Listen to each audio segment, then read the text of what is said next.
بسم اللہ الرحمن الرحیم۔ السلام علیکم ناظرین، میں خواجہ سلیم شہریار اپنی دنیا یوٹیوب چینل سے آپ کی خدمت میں حاضر ہوں۔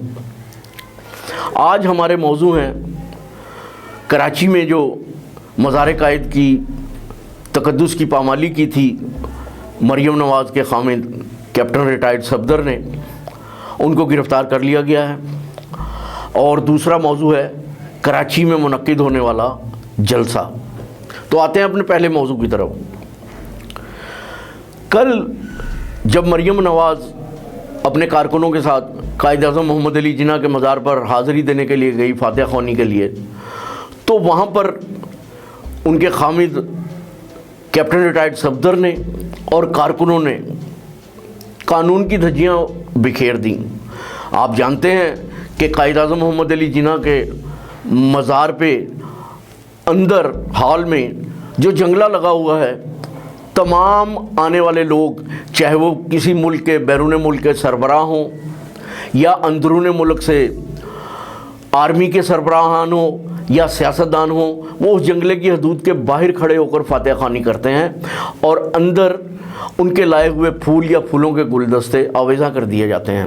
لیکن کل کیپٹن ریٹائرڈ صفدر نے ان تمام باتوں کو بالائے طاق رکھتے ہوئے، جنگلہ پھلانگتے ہوئے وہ اندر چلے گئے، اور یہ سارے کے سارے مسلم لیگ نواز کے رہنما بھی اور کارکن بھی جوتیوں سمیت مزار قائد کی حدود میں داخل ہوئے۔ کیپٹن صفدر نے تو قانون کی دھجیاں بکھیرنے میں انتہا کر دی، انہوں نے وہاں نعرے لگانا شروع کر دیے جو کہ مزار قائد کے تقدس کی بے حرمتی اور پامالی تھی۔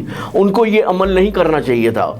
وہ کوئی کھلنڈرے بچے تو ہیں نہیں، وہ ایک سنجیدہ بردبار شخص ہیں جو پاکستان آرمی میں بھی کیپٹن کی رینک تک اپنی خدمات انجام دیتا رہا۔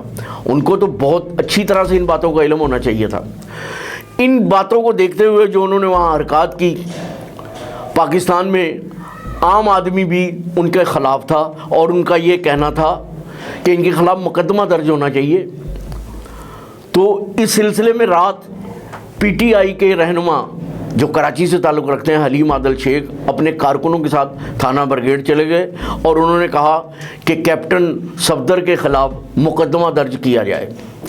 لیکن پولیس لیت و لال سے کام لیتی رہی۔ 10 گھنٹے تک انہوں نے اس کی ایف آئی آر درج نہیں کی اور صبح اس کی ایف آئی آر درج کر لی۔ ایک کراچی کے عام شہری کی مدعیت میں یہ مقدمہ درج کیا گیا کیپٹن ریٹائرڈ صفدر اور 200 نامعلوم افراد کے خلاف۔ اس کے بعد کیپٹن ریٹائرڈ صفدر کی گرفتاری کے سلسلے میں پولیس پارٹی نجی ہوٹل میں چلی گئی جہاں مریم نواز صاحبہ رات کے جلسے کے بعد رہائش پذیر تھیں۔ وہاں سے انہوں نے کیپٹن ریٹائرڈ صفدر کو گرفتار کیا اور پولیس نے وہاں میڈیا کے لوگوں کو کوئی کارروائی ریکارڈ کرنے نہیں دی، نہ اپنے چینلز پہ اس کی اطلاع دینے دی۔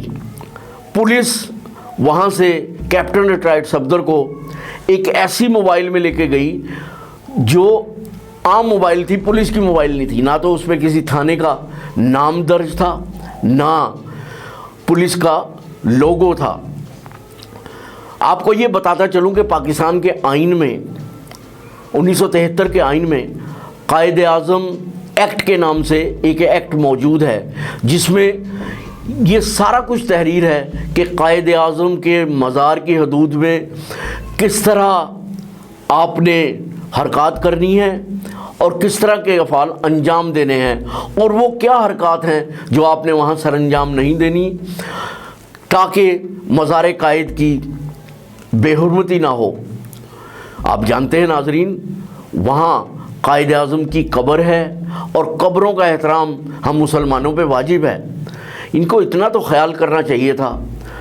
بہرحال پی ٹی آئی کے کارکن اور رہنما بہت زیادہ مشتعل ہیں کیپٹن ریٹائرڈ صفدر کی اس حرکت سے، اور ان کا یہ کہنا ہے کہ ان کو قرار واقعی سزا دی جائے۔ اب دیکھنا یہ ہے اس مقدمے کے درج ہونے اور گرفتاری کے بعد کیا کیپٹن ریٹائرڈ صفدر ضمانت پہ رہا ہو جاتے ہیں اور اپنی سرگرمیوں میں حصہ لینا شروع کر دیتے ہیں، یا ان کے خلاف کوئی سخت کارروائی کی جائے گی۔ اب آتے ہیں اپنے دوسرے موضوع کی طرف۔ جیسا کہ آپ جانتے ہیں کہ پاکستان میں اپوزیشن کی جماعتوں نے ایک اتحاد قائم کیا جس کا نام ہے PDM، اور انہوں نے اس تحریک کا آغاز گجرانوالہ کے جلسے سے کیا تھا جو کہ ایک ناکام شو تھا۔ اب کراچی میں انہوں نے ایک جلسہ منعقد کیا جس کا انتظام پیپلز پارٹی کے سر تھا، کیونکہ وہ اس کے میزبان تھے۔ آپ جانتے ہیں کہ مردم شماری میں کراچی کی آبادی 2 کروڑ درج ہے، لیکن حقیقت میں کراچی کی آبادی 3 سے 4 کروڑ ہے، اور کراچی سندھ کا نظم و نسق پیپلز پارٹی کے ہاتھ میں ہے، کیونکہ وہ یہاں کے صوبائی حکومت کو چلا رہے ہیں۔ وزیر اعلیٰ مراد علی شاہ ہیں جن کا تعلق پیپلز پارٹی سے ہے، تو پیپلز پارٹی اپنا پورا زور لگا رہی تھی اس جلسے پہ۔ یہ جلسہ نہ صرف PDM کی تحریک کا حصہ تھا، بلکہ آپ جانتے ہیں کہ 18 اکتوبر کو پیپلز پارٹی ہر سال سانحہ کارساز کے شہداء کی یاد کے سلسلے میں مناتی ہے، تو اس میں تو بہت زیادہ اجتماع ہونا چاہیے تھا۔ اگر PDM میں شامل 11 جماعتوں کو دیکھا جائے تو ان میں سے جمعیت علماء اسلام کی ایک بھاری آبادی کراچی میں رہتی ہے، اور کراچی ویسے بھی آپ کو پتہ ہے مختلف النسل لوگوں پہ مشتمل ہے، جن کا تعلق پنجاب، سندھ، بلوچستان، سرائکی بولنے والے لوگ، ہزاروی لوگ جن کا ہزارہ ڈویژن سے تعلق ہے، اور مکرانی، مہاجر بھاری تعداد میں رہتے ہیں۔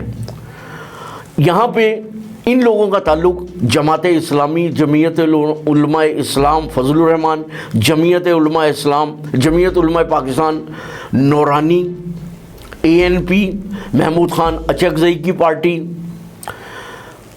MQM پیپلز پارٹی نواز لیگ سے تعلق ہے۔ ان جماعتوں پہ مشتمل لوگ یہاں پہ رہتے ہیں، تو ان جماعتوں کو تو اپنے لوگوں کو جلسہ گاہ میں لانا چاہیے تھا، لیکن اگر جلسہ گاہ کو دیکھا جائے تو وہاں پہ جمعیت علماء اسلام کے لوگ پیپلز پارٹی سے زیادہ تھے۔ نواز لیگ کا تو بہت کم لوگ وہاں پہ ساتھ دیتے ہیں اور ان کے سپورٹرز بہت کم ہیں۔ جلسہ گاہ میں کرونا کی وبا کی وجہ سے حفاظتی اقدامات کا بھی حکم کیا گیا تھا، اور یہ معاہدے کا حصہ تھا، اور پیپلز پارٹی کے شریک چیئرمین آصف علی زرداری کا یہ کہنا تھا کہ احتیاطی تدابیر کو استعمال کیا جائے، اور اس سلسلے میں واک تھرو گیٹس پہ جو جلسہ گاہ میں داخلے کا مرکزی گیٹ تھا وہاں پہ پیپلز پارٹی کے کارکنوں کو ماسک اور سینیٹائزر فراہم کیا جا رہا تھا، لیکن سٹیج پہ یہ صورتحال تھی کہ بلاول بھٹو زرداری اور پیپلز پارٹی کے رہنماؤں کے علاوہ کسی نے بھی ماسک نہیں پہنا ہوا تھا۔ جمعیت علماء اسلام کے فضل الرحمان، مسلم لیگ نواز کی مریم نواز، اور مسلم لیگ نواز کے شاہد خاقان عباسی، اور دوسرے رہنما ANP کے رہنما امیر حیدر ہوتی، شاہی سید، اور دوسری 11 جماعتوں کے مرکزی قائدین نے ماسک نہیں پہنا ہوا تھا اور احتیاطی تدابیر کی دھجیاں اڑا رہے تھے۔ اگر دیکھا جائے چونکہ یہ جلسہ PDM اور سانحہ کارساز کے شہداء کے سلسلے میں تھا تو یہاں تو بہت بڑی تعداد میں آنا چاہیے تھا لوگوں کو۔ سندھ میں ان کی حکومت بھی ہے، لیکن اندرون سندھ سے حیدرآباد، سکھر، لاڑکانہ، نواب شاہ، میرپور خاص، جیکب آباد سے اور اندرون سندھ کے اور دوسرے چھوٹے شہروں سے پیپلز پارٹی اپنے کارکنوں کو یہاں لانے میں کامیاب نہیں ہو سکی۔ کراچی سے بھی پیپلز پارٹی اپنے کارکنوں کو بھرپور انداز میں جلسہ گاہ میں لانے میں کامیاب نہیں ہو سکی۔ عوام تو وہاں تھے ہی نہیں جن کے لیے یہ تحریک چلا رہے ہیں اور سڑکوں پہ نکلے ہوئے ہیں، ان عوام کی نمائندگی کرنے والا کوئی فرد نہیں تھا، عام آدمی وہاں موجود نہیں تھے۔ جلسہ گاہ کو آپ دیکھ سکتے ہیں، لیکن مولانا فضل الرحمان کو مبارکباد دینی چاہیے، کیونکہ گجرانوالہ کے جلسے میں جب انہوں نے خطاب کیا تھا تو نشستیں تقریباً خالی ہو گئی تھیں، لیکن رات کے جلسے میں چونکہ جمعیت علماء اسلام سے مدارس سے تعلق رکھنے والے طالب علم آئے ہوئے تھے، اس لیے وہ آخر وقت تک وہاں موجود رہے اور مولانا فضل الرحمان کو ان کی ایک بڑی تعداد نے سنا۔ اب دیکھنا یہ ہے کہ ان کی تحریک کس طرف جاتی ہے اور یہ جلسے کیا کرتے ہیں۔ مجھے تو ایسا لگ رہا ہے کہ رات کا یہ جلسہ کراچی میں کورونا کی ایک نئی لہر لے آئے گا۔ اب مجھے خواجہ سلیم شہریار کو اپنی دنیا یوٹیوب چینل سے اجازت دیے، آپ سے میری ملاقات ہوگی کسی اگلی نشست میں۔ اللہ حافظ۔